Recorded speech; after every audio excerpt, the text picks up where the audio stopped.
പിതാവും പുത്രനും പരിശുദ്ധ റൂഹായുമാകുന്ന സത്യ ഏക ദൈവത്തിൻ്റെ തിരുനാമത്തിൽ തനിക്ക് സ്തുതി. ആമേൻ.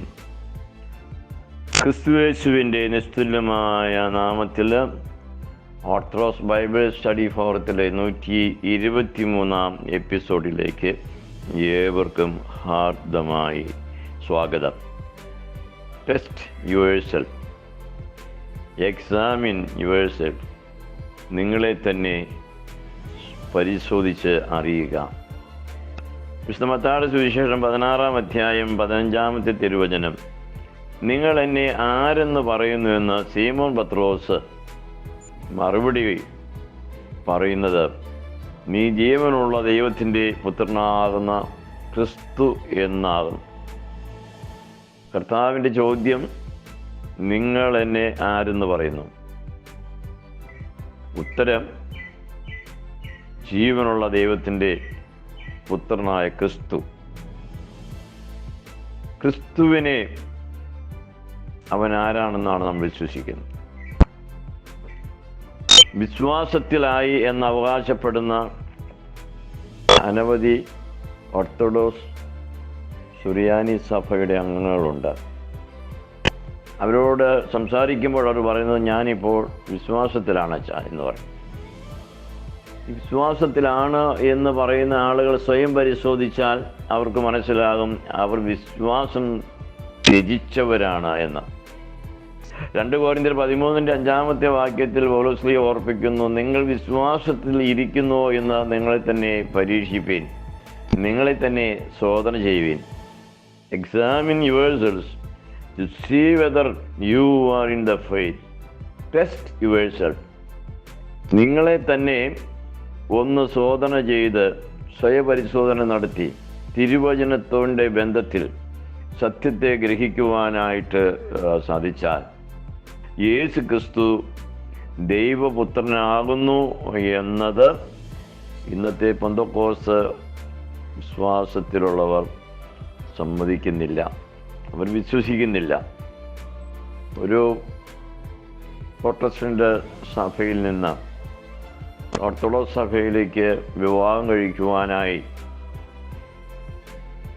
കൗൺസിലിങ്ങിനും വിശുദ്ധ കുമ്പസാരത്തിനുമായി എൻ്റെ അടുക്കൽ വന്ന തിരുവനന്തപുരത്തു നിന്നുള്ള ഒരു പെൺകുട്ടി, കൗൺസിലിംഗ് എല്ലാം നടത്തുമ്പോൾ ഞാൻ ചോദിച്ചു, ക്രിസ്തു എപ്പോഴാണ് ദൈവപുത്രനായത്? നിങ്ങൾ എങ്ങനെയാണ് വിശ്വസിക്കുന്നത്? ദൈവപുത്രനാണെന്ന് അവർ വിശ്വസിക്കുന്നുണ്ട്, പക്ഷേ അവൻ പൂർണ്ണ ദൈവവും പൂർണ്ണ മനുഷ്യനുമായി ജനിച്ചവനാണെന്ന് അവർ വിശ്വസിക്കുന്നില്ല. ജീവനുള്ള ദൈവത്തിൻ്റെ പുത്രനായ മശീഹ ആകുന്നു എന്ന് പറയുമ്പോൾ അവൻ അപ്രകാരം ജനിച്ചവനായിരിക്കണം. എൻ്റെ പിതാവ് ഇന്നയാളാകുന്നു, എൻ്റെ മാതാവ് ഇന്നയാളാകുന്നു എന്ന് പറയുമ്പോൾ ആ മാതാപിതാക്കളുടെ മക്കളായി ഞാൻ പിറന്നവനാകണം. എന്നാൽ യേശു ക്രിസ്തു പൂർണ്ണ ദൈവവും പൂർണ്ണ മനുഷ്യനുമായി ജനിച്ചവനാകുന്നു എന്ന് ഒരു പെന്തക്കോസ്ത് പ്രൊട്ടസ്റ്റന്റ് വിഭാഗക്കാരും വിശ്വസിക്കുന്നില്ല. പിന്നെ അവരെന്താണ് വിശ്വസിക്കുന്നതെന്ന് ഞാൻ ചോദിച്ചു. ആ കുട്ടി മടികൂടാതെ ഉത്തരം പറയുകയുണ്ടായി. അതായത്, യേശുക്രിസ്തു തൻ്റെ മാമോദീസ സമയത്ത് ഇവനിൽ ഞാൻ പ്രസാദിച്ചിരിക്കുന്നു എന്ന് പിതാവ് അവനെക്കുറിച്ച് സാക്ഷ്യം പറഞ്ഞു. മത്തായിയുടെ സുവിശേഷം 3-ാം അധ്യായം 17-ാം വാക്യം. ഇവൻ എൻ്റെ പ്രിയപുത്രൻ, ഇവനിൽ ഞാൻ പ്രസാദിച്ചിരിക്കുന്നു. അങ്ങനെ ദൈവം അവനിൽ പ്രസാദിക്കുകയും അവനെ അഭിഷേകം ചെയ്യുകയും ചെയ്ത സമയത്താണ് ഇവൻ ദൈവപുത്രനാകുന്നത്. അതേവരെയും യേശു ക്രിസ്തു കേവല മനുഷ്യൻ മാത്രമായിരുന്നു. ഇത് അത്ഭുതകരമായ ഒരു വ്യാഖ്യാനവും പഠനവുമാണ്. ആദിയിൽ വചനമുണ്ടായിരുന്നു, വചനം ദൈവത്തോടു കൂടിയായിരുന്നു, വചനം ദൈവമായി. ഈ വചനം ജഡമെടുത്ത് നമ്മോടൊപ്പം ഒന്നിച്ച് വസിച്ചു എന്ന ദൈവത്തിൻ്റെ ആഴമുള്ള രഹസ്യവചനങ്ങൾ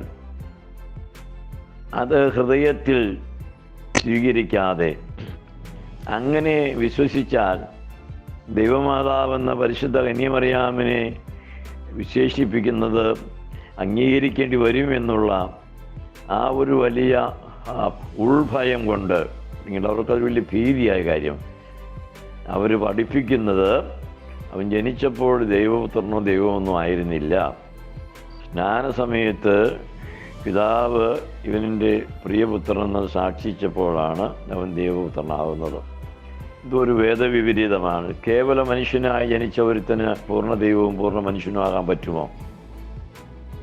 ഇപ്രകാരം വിശ്വാസികളെന്ന് അവിശ്വസിക്കുന്ന ഒരു സമൂഹമുണ്ട്.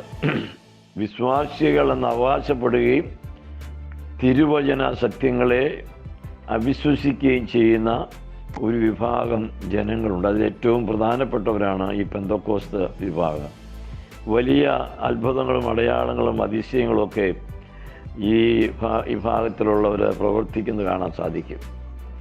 അതെല്ലാം പരിശുദ്ധാത്മാവിലാണെന്ന് അവർ വ്യാജമായി പ്രചരിപ്പിക്കുകയാണ്. എന്നാൽ അവരെല്ലാം അവിടെ ആരാധന എന്ന് പറയുന്ന കൈകൊട്ടുപാട്ടിൽ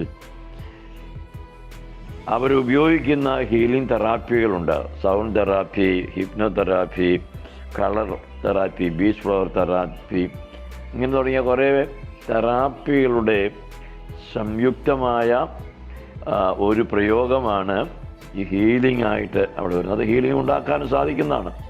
അത് വെച്ച് ഹീലിംഗ് ചെയ്യുന്ന ധാരാളം ഡോക്ടർമാരുണ്ട്. കേരളത്തിലെ ഏറ്റവും വലിയ ഹീലറായിട്ട് സമൂഹത്തിൽ അംഗീകരിക്കപ്പെട്ട ഒരാളാണ് ദേവസ്യ മുല്ലക്കര. അദ്ദേഹം ഹീലിംഗ് ചെയ്യുന്നത് മൂലസ്ഥാന യോഗ ഹീലിംഗാണ്. അദ്ദേഹത്തിൻ്റെ വലത് കരം തൻ്റെ മൂലസ്ഥാനത്ത് ഉറപ്പിച്ച് വെച്ചിട്ട് ഇടത് കരം രോഗിയുടെ മേളിൽ വെച്ച് പ്രാർത്ഥിക്കുന്ന മൂലസ്ഥാന യോഗ നടത്തുന്ന ഒരു ദേവേശ്യ സാറുണ്ട്. അതേപോലെ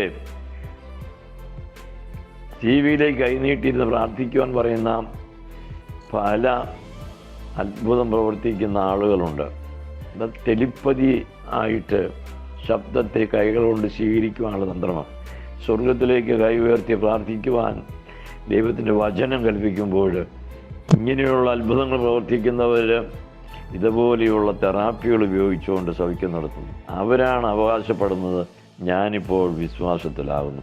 എന്നെ കേൾക്കപ്പെടുന്ന പ്രിയപ്പെട്ട ജനമേ, നിങ്ങൾ സത്യവചനത്തെ യഥാർത്ഥമായി വിശ്വസിക്കുന്നുണ്ടോ? വിശ്വസിക്കുകയും സ്നാനമേൽക്കുകയും ചെയ്യുന്ന രക്ഷിക്കപ്പെടുമെന്ന വിശുദ്ധ മർക്കോസിൻ്റെ 16-ാം അധ്യായത്തിൻ്റെ 9 വാക്യങ്ങൾ അത് മാത്രമാണ് വിശ്വാസമെന്ന് ചിന്തിക്കുന്നവർ മനസ്സിലാക്കണം. അത് സത്യവേദ പുസ്തകത്തിൽ കൂട്ടിച്ചേർക്കപ്പെട്ട വചനമാണ്. അതിൻ്റെ 9 മുതൽ 20 വരെയുള്ള ഭാഗങ്ങൾ സത്യവചനമായി അതിനെ നിങ്ങൾ ഉൾക്കൊള്ളുകയും നിങ്ങളെ പഠിപ്പിക്കുകയും ചെയ്യുന്നത് ജനത്തെ വഴിതെറ്റിച്ച് തങ്ങളുടെ കൂടെ ചേർത്ത് അവരുടെ ദശാംശത്തിൻ്റെ പങ്കുവയ്ക്കുവാനുള്ള ഒരടവ് മാത്രമാണ് എന്ന് വിനീതമായി തിരിച്ചറിഞ്ഞാലും ടെസ്റ്റ് യുവേഴ്സെൽഫ്. ദൈവത്തിൻ്റെ കൃപ നിങ്ങളെ അതിന് സഹായിക്കട്ടെ. ഇത്രയും സമയം ശ്രദ്ധിച്ച ഏവർക്കും സ്നേഹവന്ദനം. ഉണ്ണിക്കോട്ടച്ചൻ.